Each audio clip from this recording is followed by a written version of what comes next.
انا مش عارفه المفروض نبدا ازاي بس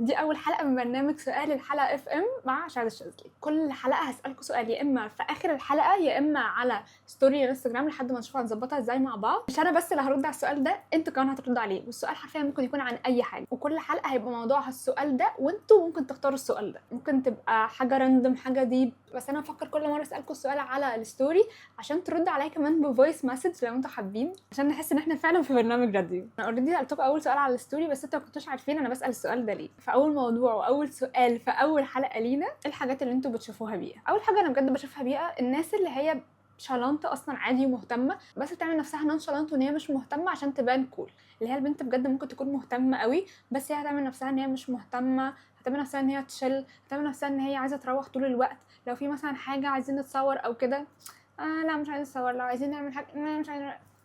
ليه؟ عشان تبين نفسها كول، عشان تبين نفسها ان هي مش محتاجه اي حاجه من الحاجات دي. ما عنديش مشكله مع الناس اللي هي اصلا نونشالنت، يعني في ناس فعلا بتكون مش مهتمه، بس الناس اللي هي بتكون مهتمه وبتعمل نفسها مش مهتمه عشان تبانوا كول، انتوا بيئه. خليني بس البس النضاره كده. تاني حاجه بيئه، ودي انا شفتها وانا بسكرول امبارح او اول امبارح على تيك توك. كان في واحده بدل ما بتبليم فكره الكيو ار كودز اللي في الساحل، لا هي بتبليم العمال اللي بيطلبوا منها الكيو ار كود، وان انتوا ليه بتطلبوا مني كيو ار كود وهو المفروض ما يتنطقش بالطريقه دي، المفروض تنطقوه صح. وبتتريق على الاكسنت بتاعتهم بدل ما تتريق على، او تعترض، يعني مش تتريق على السيستم كله. اللي هو انت بدل ما معترضه على اللي حط السيستم، انت معترضه على اللي بينفذ الاوامر وبتتريقي على الاكسنت بتاعته. اوكي، تالت حاجه بشوفها بيئه، وهي اي حاجه ليها علاقه بالاكسنتس، بس اعتراضي مش على الاكسنت نفسها، على اي حد بيجادج اي حد عنده اكسنت. يعني اي حد بيتريق على الاكسنت بتاعه التجمع، اي حد بيتريق على اي حد بيحاول يتكلم انجلش. انا عمري ما شفت الموضوع ده في اي حته في حياتي، في اي جنسيه، في اي حد. يعني مثلا الاكسنت بتاعه الفرنسويين غير الاكسنت بتاعه البريتش، غير الاكسنت بتاعه الامريكان، غير الاكسنت بتاعه مش عارف ايه. ليه احنا كمصريين وكناس بتتكلم بلغة عربية بنتريق على بعض في الأكسنت بتاعت لغة مش بتاعتنا أصلا، وبنقيم بعض على أساسها؟ في بلاد فعلا مش مهتمة أصلا حتى تتكلم إنجليش اللي هو اللغة المتعارف عليها. يعني في بلاد أصلا متوقعة منكم إن انتوا لما تروحوا تبقوا واخدين كورس في اللغة بتاعتهم عشان تتعاملوا معاهم. ماشي، أي شلة بتهفن بصوت عالي غير الشلة اللي أنا فيها. hear me out hear me out. انتوا لما بتبقوا في مكان لوحدكم وتشوفوا شلة مثلا او تسمعوا شلة بتهزر بصوت عالي قوي، انا بحس ان انا متضايقه قوي، بحس ان انا منزعجه، بحس ان انا يعني انا بصراحه بكون غيرانه، بس انا بحس ان انا متضايقه جدا، بحس اللي هو اهدوا شويه. بس لو انا اللي مع شلتي وانا وشلتي اللي صوتنا عالي، فده مش بيئه. لو انتوا فاهمين فاهمين، لو انتوا مش فاهمين خلاص. كلمه كرنج بيئه. اي حد بيقول على اي حاجه كرنج بيئه، اي حد بيقول على اي كلمه كرنج بيئه، اي حد بيقول على اي تصرف كرنج هو كرنج وهو بيئه. كلمه كرنج اصلا بيئه. الناس اللي مش بتفولو اللاين في اي رول في مكان او كده، هي بتسكبت وبتشوف هي هتعمل ايه مع نفسها. يعني ايه اكون في مكان مثلا عايزه اوردر ومستنيه دوري في اللاين والاقي حد عمل سكيب لكله، او مثلا في ATM، او مثلا في الفيتنج روم.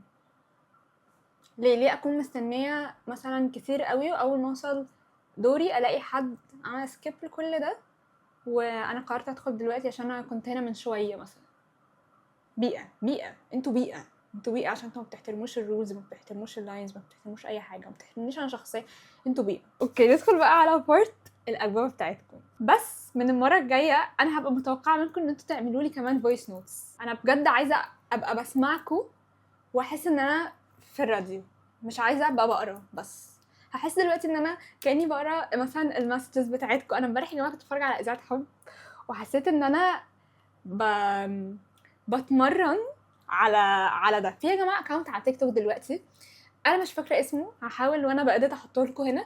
بس هي بنت عامله زي مجازين بس على تيك توك. فالمجله دي بتحط بقى فيها ميمز، بتحط فيها حاجات احنا كبنات بنفهمها. الموضوع فن قوي. واصلا من فتره مثلا، من اول ما جت لي الفكره دي اللي هو تقريبا من اسبوعين، هي كانت منزله بوست كده فيديو ان هو ماجازين ومش عارفه ايه، وكانت عامله على الفيلم اللي هو بتاع اذاعه حب، وانا وقتها عملت ريبوست وقلت لكم انا بفكر في حاجه. لو انتوا كنتوا رديتوا على الريبوست ده عايزه اشوف انتوا كنتوا متوقعين هي دي الحاجه ولا لا. اوكي عامه في كتير قوي ردوا فانا متحمسه. اوكي احنا لسه ما اعرف اقولها بالمصري بس اكيد فهماني. يعني انشر شي واكون مقصوده او ما اكل بس يبان. قصدها تقريبا على التلقيح.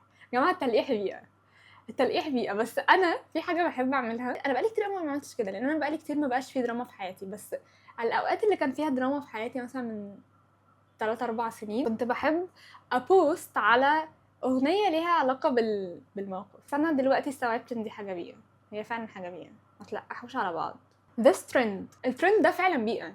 انا شفت واحده كانت بتقول على KFC بيئة، على الفراخ بيئة، على الاكل في الافراح بيئة. ايه مشكلتك مع الفراخ؟ التصنع. انا كنت بتكلم مع اختي في موضوع التصنع ده عشان كنت بسالها برضه نفس السؤال، بقول لها ايه الحاجه اللي انت شايفاها بيئه، وراحت قالت لي التصنع. بس انا حاسه ان التصنع مش بيئه. ليه hear me out. fake it till you make it.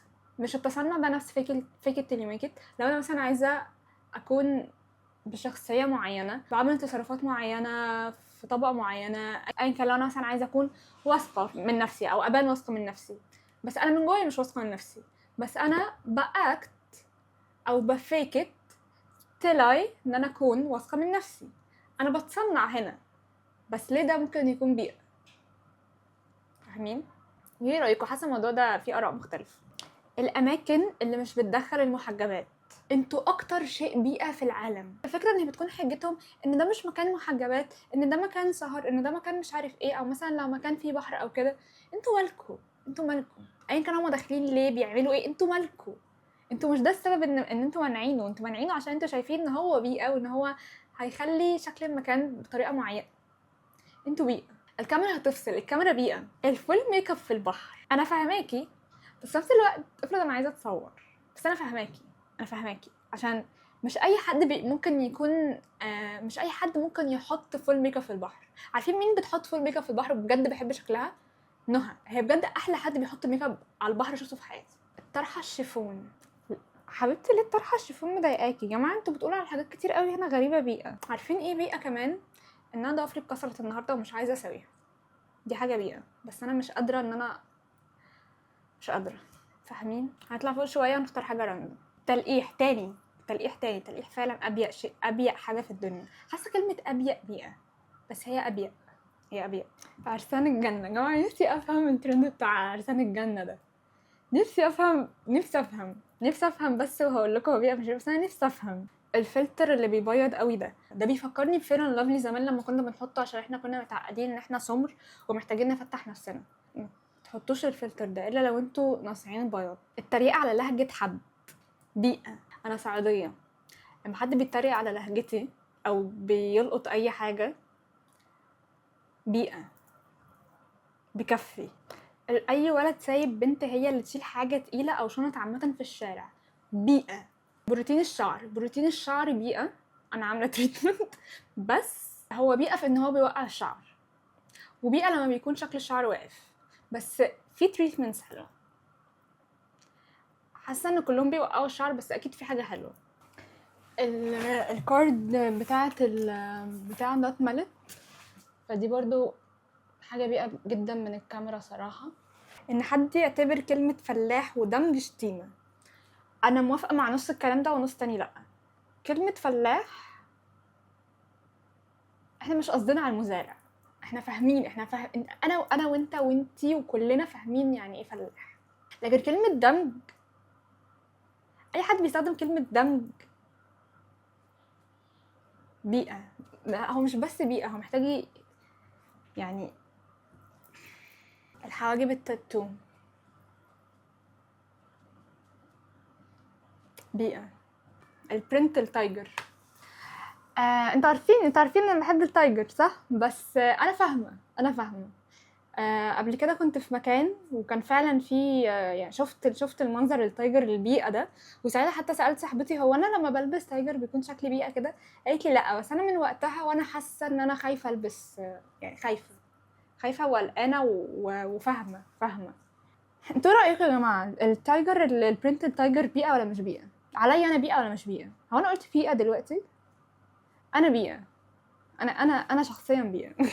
جماعه في واحده كاتبالي فين البودكاست اللي قلتي هتعمليه على يوتيوب. اهو اهو، انتوا مكنتوش عارفين بس اهو، الضوافر الطويله.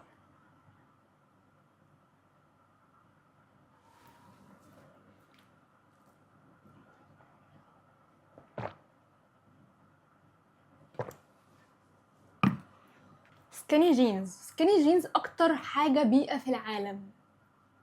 انا مش فاهمه احنا كنا ليه وازاي. نطلع فوق شويه. الشتايم بيئه.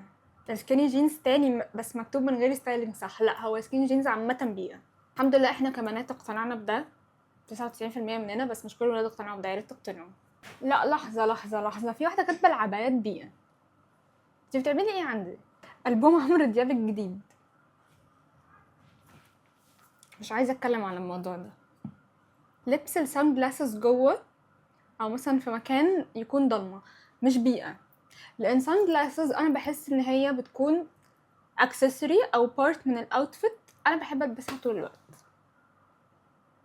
فانا قررت ان هي مش بيئه. انا من هنا بناشد ان احنا نلبس نظارات شمس في اي وقت، صبح ليل جوه بره. انا من موقعي هذا بقول لكم ان هي مش بيئه، براحتكم. الاغاني الشعبي، الاغاني الشعبي بيئه؟ الاغاني الشعبي بيئه يعني ايه؟ ما انتوا في الافراح بتسمعوا ايه؟ لما بتحبوا تفرفشوا شويه بتسمعوا ايه؟ لا طبعا مش بيئه. خير. في واحده كاتبه نيل بولش بيئه. ايه ايه؟ يا جماعه انا بحب ان انا اصلا اعمل ارت على ضوافري. يعني انا لسه شاريه اصلا الفرش بتاعتهم. حاسه كلمه فرش بيه، انا حاسه ان بعد الابيسود دي انا هطلع من، يعني كل ما هبقى بتكلم هحس ان اي حاجه بيئه. عارفين لما تبقوا قاعدين عادي وتتكلموا وتقولوا كلمه وتحسوا ان هي بيئه؟ كان في واحده دلوقتي كاتبه ان كلمه خد بيئه وفاهماها.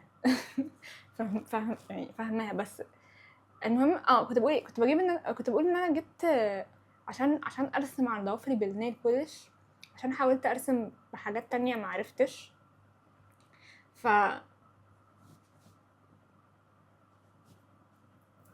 خير، معرفش. حاسه كفايه بجد، بقالنا كتير قوي بنقول على حاجات كتير قوي بيئه. بس انا مبسوطه قوي بالموضوع ده بجد، حاسه ان انا قاعده بحكي معاكم، بس بجد هيبقى احلى لما يكون فويس نوتس. اوعدوني ان احنا نعمل فويس نوتس وانا اسمعها واحس ان انا في برنامج بقى، واللي هو اول سؤال معانا النهارده لا سوري، اول اجابه على سؤال النهارده بيقول او قولوا لي لو عايزين اقول اسمكم او لا. عايزاكم دلوقتي تعملوا حاجتين. اول حاجه تكتبوا لي في الكومنتس ايه السؤال اللي انتوا عايزين نساله المره الجايه، مش شرط يكون ديب، ممكن يكون اكتر حاجه سطحيه في العالم. تاني حاجه عايزاكم تعملوها، تروحوا على انستجرام تاخدوا بالكم من الستوري، عشان انا هروح اسال السؤال هناك لحد ما نستقر. من هنا ورايح احنا هنسال السؤال فين. يعني انا حاسه انه ممكن، لا انا حاسه حاجه تانية. انا حاسه ان انتوا ممكن تبعتوا لي في الدي ام عادي ايه الاسئله اللي انتوا عايزينها المره الجايه، وتحت برضو هنا في الكومنتس. ومن الحلقه الجايه بقى، من الحلقه الجايه هقول لكم السؤال في اخر الحلقه. يعني في كل اخر حلقه هقول لكم السؤال بتاع الحلقه اللي بعدها. فلما اقول السؤال انتوا تروحوا تجروا يا اما في الكومنتس تقولوا لي اجابات على السؤال اللي انا سالته في اخر الحلقه، يا اما تكتبوا لي اسئله تاني تقترحوها لو انتوا عايزين في اسئله تاني في الحلقات الجايه، يا اما تجروا على الانستجرام وتروحوا تبعتوا لي فويس نوت عشان عايزه اسمع صوتكم، وتقولوا لي ان انتوا موافقين ان انا احط الفويس نوت دي في الفيديو، ولو عايزين اقول اسمكم اوكي. ونرغي مع بعض. انا مبسوطه قوي بالموضوع ده، انا حاسه ان انا قاعده مش محتاجه افلتر، مش محتاجه حاجه. يعني رب ما كنتش قلت حاجه اتكنسل بسببها بعد الفيديو ده يا رب. انا عامله انترو بس انا حاسه محتاجه ان انا اشوف حاجه اقولها في اول الحلقه، وحاجه اقولها في اخر الحلقه، اللي هو عارفين السلام عليكم ورحمه الله وبركاته كده، بس من غير السلام عليكم. مش عارفه، بس يعني كده اول حلقه من سؤال الحلقه اف ام خلصت. اشوفكم الحلقه الجايه صح ان شاء الله يوم الخميس الساعه 5. اوعوا تنسوا ان شاء الله نثبت وبطل ان انا اسوف، عشان التسويف ده اكتر حاجه بيئه في العالم، وانزل لكم حلقه ويبقى البرنامج بتاعنا على ميعادنا يوم الخميس الساعه 5. عشان مثلا لما تخرجوا يوم الخميس بالليل، بما ان الساعه 5 مش بالليل، تقعدوا تتكلموا وتتناقشوا، تقعدوا تتكلموا وتتناقشوا في الحاجات اللي احنا قلناها مثلا في الحلقه، او لما تتقابلوا يوم الجمعه مثلا، او اي كان هتقابلوا امتى يعني. فاهمين قصدي؟ حاسه كفايه رغي صح؟ بجد مش عارفه خالص النضاره دي هتكون تمام في الفيديو ولا النور كده، بس انا يعني هصدع من غيرها. كفايه صح؟ كفايه. يلا باي.